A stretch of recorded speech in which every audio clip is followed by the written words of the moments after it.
Nga ho, ako torture na po ako talaga sa mga basher. Pero hindi mo naman, paulit-ulit ko po sinasabi na hindi mo naman talaga mapiplease lahat. At saka hindi lahat maiintindihan ka. Kaya piliin mo na lang yung mga taong nandyan para sa'yo palagi. Latest on the top stories, Herlene Budol nagpaliwanag matapos mabusuhan sa kanyang live. Naglabas ng pahayag si beauty queen kapuso actress Herlene Budol matapos siyang masilipan habang nagsasagawa ng Instagram live noong Abril 8, Lunes ng madaling araw. Kumakain si Herlene habang nakatutok sa kaniyang harapan ang kamera nang bigla siyang tumayo para magbanyo. Kaya lang, parang nakalimutan niyang naka-underwear lang siya. Nang mapagtanto niyang pwedeng nasilipan na siya, agad siyang bumalik at tinapos na ang live. Natanong pa niya ang mga nanonood sa kaniya kung may nakita ba sila. Pero sa bilis pumindot ng mga netizen sa mga ganitong klaseng iskandalo, agad itong na-record ng ilan at ipinakalat na sa social media. Makakatae kaya ako ng tama.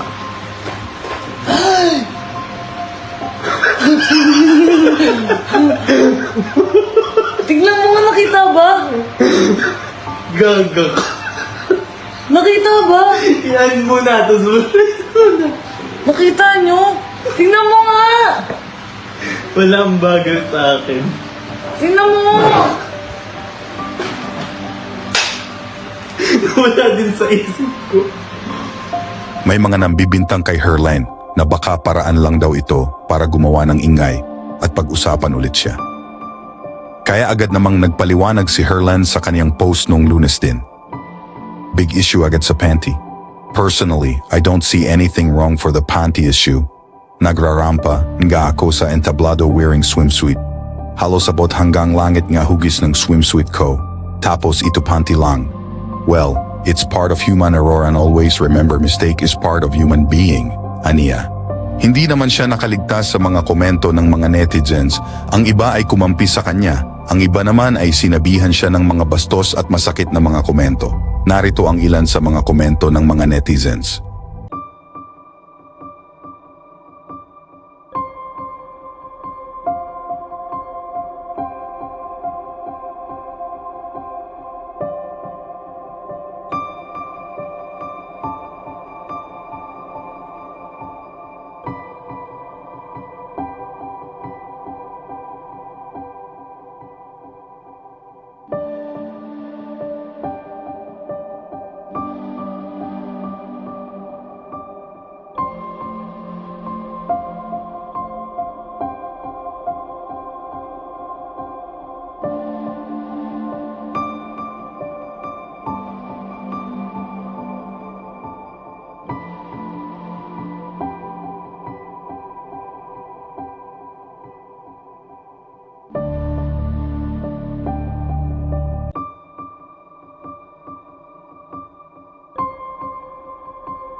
Nga ho, ako torture na po ako talaga sa mga basher.